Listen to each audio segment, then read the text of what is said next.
ലളിതാ സഹസ്രനാമ പഠനം 19-ാം ഭാഗം. അമ്മേ നാരായണ. ശ്രീ ലളിതാ ത്രിപുര സുന്ദരിയുടെ 301-ാം നാമം ഹ്രീംകാരി. ഹ്രീം എന്നത് ഒരു ഏകാക്ഷരമാണ്. പ്രണവ മന്ത്രം പോലെ, ഓംകാരം പോലെ ഒരു ഏകാക്ഷരിയാണ് ഹ്രീം എന്ന ശബ്ദം. തന്ത്രശാസ്ത്രപ്രകാരം ഹ്രീം എന്നത് ഭുവനേശ്വരി ദേവിയുടെ ബീജമന്ത്രമാണ്. സൃഷ്ടിയിൽ ശക്തിദേവിയുടെ പ്രഭാവം കാണിക്കുന്നതിനായിട്ട് ഈ ശബ്ദം ഉപയോഗിക്കുന്നു.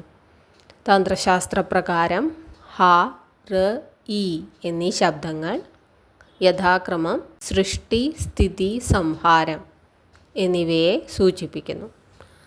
ശ്രീ ലളിതാ ത്രിപുര സുന്ദരി ദേവി സൃഷ്ടിക്കും സ്ഥിതിക്കും സംഹാരത്തിനും അധിപതിയാണ് എന്ന അർത്ഥത്തിൽ ദേവിയെ ഹ്രീംകാരി എന്ന് വിളിക്കുന്നു. ഹ്രീംകാരി എന്നാൽ ഹ്രീം എന്ന ബീജാക്ഷരത്തിൻ്റെ സ്വരൂപത്തോട് കൂടിയവൾ. 302-ാം നാമം ഹ്രീമതി. ഹ്രീ, വ്രീള എന്നൊക്കെ വെച്ചാൽ ലജ്ജ എന്ന അർത്ഥം.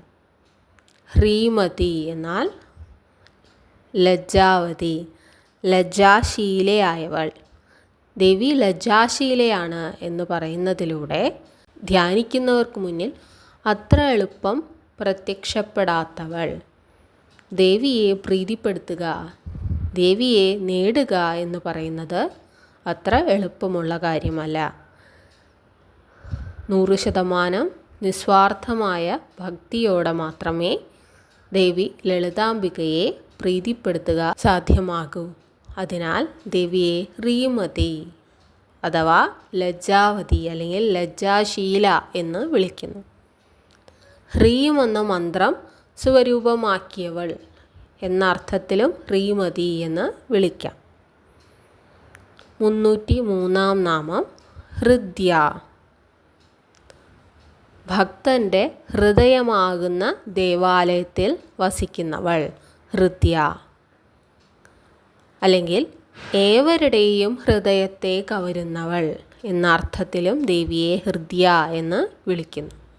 304-ാം നാമം ഹേതോപാദേയ വർജിത. ഹേയം എന്നാൽ ഉപേക്ഷിക്കപ്പെടേണ്ടത്, തമസ്കരിക്കപ്പെടേണ്ടത്, നിഷേധിക്കപ്പെട്ടത് എന്ന അർത്ഥം.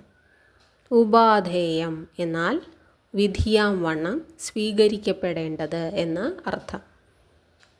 ദേവിയെ സംബന്ധിച്ചിടത്തോളം ഭൂമിയിലൊന്നും തന്നെ സ്വീകരിക്കപ്പെടേണ്ടതും തമസ്കരിക്കപ്പെടേണ്ടതുമായിട്ടില്ല.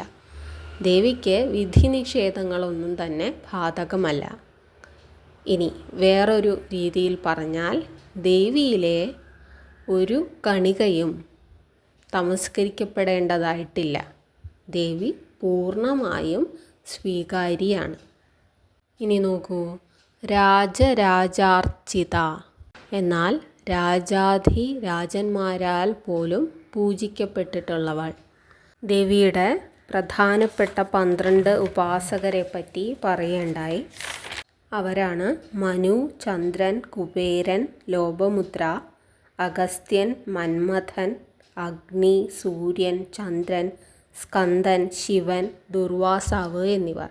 ഇവരിൽ മനുവിനെയാണ് ഈ രാജാധിരാജനായിട്ട് വിളിക്കുന്നത്. മനു എന്നാൽ ഒരു വ്യക്തിയല്ല. ഹിന്ദു കോസ്മോളജി പ്രകാരം ഓരോ മന്വന്തരങ്ങളുടെയും രാജാവായിട്ടുള്ള 14 രാജാക്കന്മാരെയും മനു എന്നാണ് വിളിക്കുന്നത്. അങ്ങനെയുള്ള രാജാധിരാജരാൽ പോലും പൂജിക്കപ്പെട്ടിട്ടുള്ള ദേവി ലളിതാംബിക. ഇനി കുബേരനെയും ഇതേ അർത്ഥത്തിൽ ഉപയോഗിക്കാം. കാരണം സമ്പത്തിൻ്റെ അധിപതിയായിരുന്നു കുബേരൻ. അപ്പോൾ അങ്ങനെയുള്ള രാജാക്കന്മാരാലും അതിസമ്പന്നരാലും പൂജിക്കപ്പെട്ടിട്ടുള്ളവളാണ് ദേവി ലളിതാംബിക. ഇനി നോക്കുക, 306-ാം നാമം രാജ്ഞി. നമ്മൾ ശ്രീമാതാ ശ്രീ മഹാരാജ്ഞി എന്ന് വിളിച്ചുകൊണ്ടാണ് സഹസ്രനാമം ആരംഭിച്ചത് തന്നെ. ഇവിടെ രാജ്ഞി എന്ന് വിളിക്കുന്നത് രാജരാജേശ്വരനായ ശ്രീ ശിവഭഗവാന്റെ പട്ടമഹിഷി പത്നി എന്ന അർത്ഥത്തിലാണ് ഇവിടെ ദേവിയെ രാജ്ഞി എന്ന് വിളിക്കുന്നത്. 307 നാമം രമ്യ. രമ്യം എന്നാൽ മനസ്സിനെ രമിപ്പിക്കുന്നത്, മനസ്സിനെ ആകർഷിക്കുന്നത്, ആനന്ദിപ്പിക്കുന്നത്. ദേവി സകല ചരാചരങ്ങളുടെയും മനസ്സിനെ രമിപ്പിക്കുന്നവളാണ്, ആനന്ദിപ്പിക്കുന്നവളാണ്. സുഖം, ആനന്ദം ഇവ പ്രദാനം ചെയ്യുന്നവളാണ്. അതിനാൽ ദേവിയെ രമ്യ എന്ന് വിളിക്കുന്നു. 308 നാമം രാജീവലോചന. രാജീവം എന്നാൽ താമര, താമരയുടെ പര്യായമാണ് രാജീവം. താമര ഇതളുകൾ പോലെ കണ്ണുകളുള്ളവളാണ് ദേവി. അതിനാൽ ദേവിയെ രാജീവലോചന എന്ന് വിളിക്കുന്നു. ഇതിനു മുന്നേ പത്മനയന എന്ന് വിളിക്കുകയുണ്ടായിട്ടുണ്ട്. അതേ അർത്ഥത്തിൽ രാജീവലോചന. 309 നാമം രഞ്ജിനി. രഞ്ജിനി എന്നാൽ കേൾക്കാൻ ഇമ്പമുള്ളത്, ആനന്ദദായകമായ ശബ്ദങ്ങളാണ് രഞ്ജിപ്പിക്കുന്ന ശബ്ദങ്ങൾ. ഇവിടെ രഞ്ജിനി എന്ന വാക്ക് മനസ്സിനെ കുളിർപ്പിക്കുന്നവൾ എന്ന അർത്ഥത്തിൽ ഉപയോഗിക്കുന്നു. 310 നാമം രമണി. വീണ്ടും മനസ്സിനെ രമിപ്പിക്കുന്നവളാണ് രമണി. ആനന്ദദായകമായവൾ, ആനന്ദദായിനിയായവളാണ് രമണി. 311 നാമം രസ്യ. രസിപ്പിക്കുന്നവൾ, സ്വയം രസിക്കുന്നവൾ. ദേവിയുടെ ലളിത എന്ന നാമം തന്നെ ലീലകളാടുന്നവൾ, കളിക്കുന്നവൾ എന്ന അർത്ഥത്തിലാണ്. ഇവിടെ ബ്രഹ്മാനന്ദത്തിൽ ലയിച്ചിരിക്കുന്നവൾ എന്ന അർത്ഥത്തിൽ രസ്യ എന്ന് വിളിക്കുന്നു. 312 നാമം രണത്കിങ്കിണി മേഖല. രണത്കിങ്കിണി, കിലുങ്ങുന്ന കിങ്ങിണി അരയിൽ ചാർത്തിയവൾ. അരക്കെട്ടിൽ കിലുങ്ങുന്ന ആഭരണങ്ങൾ ധരിച്ചവൾ. ദേവിയുടെ അരക്കെട്ടിൻ്റെ പ്രത്യേകത എന്തായിരുന്നു? നമ്മൾ മുന്നേ പറയുണ്ടായി. വളരെ ഒതുങ്ങിയ അരക്കെട്ടാണ്. അരക്കെട്ട് അവിടെ ഉണ്ടോ എന്ന് പോലും സംശയിക്കുന്ന വിധത്തിലുള്ള ആ അരക്കെട്ടിൽ ദേവി കിലുങ്ങുന്ന ആഭരണങ്ങൾ ധരിച്ചിരിക്കുന്നു. 313 രമ. വീണ്ടും രമിപ്പിക്കുക, ആനന്ദിപ്പിക്കുക എന്ന അർത്ഥത്തിലാണ് രമ. ലക്ഷ്മി ദേവിയുടെയും സരസ്വതി ദേവിയുടെയും പര്യായങ്ങളാണ് രമ എന്ന നാമം. അപ്പോൾ ലക്ഷ്മിയായും സരസ്വതിയായും വർത്തിക്കുന്നവൾ, മനസ്സിനെ രമിപ്പിക്കുന്നവൾ ശ്രീ ലളിതാ ത്രിപുര സുന്ദരി. 314 നാമം രാഗേന്ദു വദന. രാഗേന്ദു എന്നാൽ പൗർണമി ദിവസത്തെ പൂർണ്ണചന്ദ്രൻ. പൂർണ്ണചന്ദ്രനെ പോലെ ശോഭയാർന്ന, തിളക്കമാർന്ന, നല്ല വട്ടമൊപ്പിച്ച മുഖത്തോടു കൂടിയവൾ. രാഗേന്ദു വദന. നാമം 315 രതിരൂപ.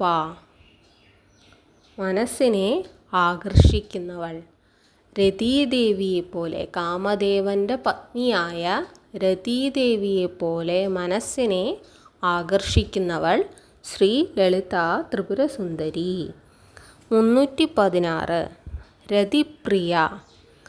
സതീദേവിയുടെ മരണശേഷം ധ്യാനനിരതനായ ശിവഭഗവാന്റെ ഉള്ളിൽ പ്രണയവികാരം ജനിപ്പിക്കാനായി ഒരു ബാണം തൊടുത്ത കാമദേവനെ ശിവഭഗവാൻ തൻ്റെ തൃക്കണ്ണു തുറന്ന് ഭസ്മമാക്കി കളഞ്ഞു. ആ ഭസ്മത്തിൽ നിന്ന് ഉയിരെടുത്തവനാണ് ഭണ്ഡാസുരൻ. ഭണ്ഡാസുര നിഗ്രഹത്തിനായി ജനിച്ചവളാണ് ശ്രീലളിതാ ത്രിപുര സുന്ദരി. ഭണ്ഡാസുര നിഗ്രഹശേഷം കാമദേവന് ശാപമോക്ഷം നൽകാനായിട്ട് കാമദേവൻ്റെ പത്നിയായ രതീദേവി ലളിതാദേവിയോട് അപേക്ഷിക്കുകയും ദേവി കാമദേവനെ പുനർജീവിപ്പിക്കുകയും ചെയ്തു. അങ്ങനെയുള്ള ആ രതീദേവിക്ക് ഏറ്റവും പ്രിയപ്പെട്ടവളാണ് ദേവി ലളിതാ ത്രിപുര സുന്ദരി. അതിനാൽ ദേവി രതിപ്രിയയാണ്.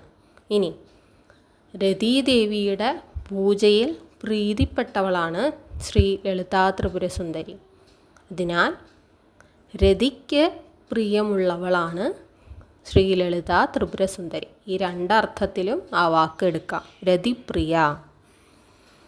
317 രക്ഷാകരി. സർവ്വതിനെയും സൃഷ്ടിക്കുന്നതും ഇവിടെ സംരക്ഷിക്കുന്നതും സംഹരിക്കുന്നതും ദേവി തന്നെയാണ് എന്ന് പറയേണ്ട. അപ്പോൾ സകല ചരാചരങ്ങളുടെയും രക്ഷാകർത്താവായി വിളങ്ങുന്നവൾ ദേവി പരാശക്തി. 318 രാക്ഷസഗ്നി.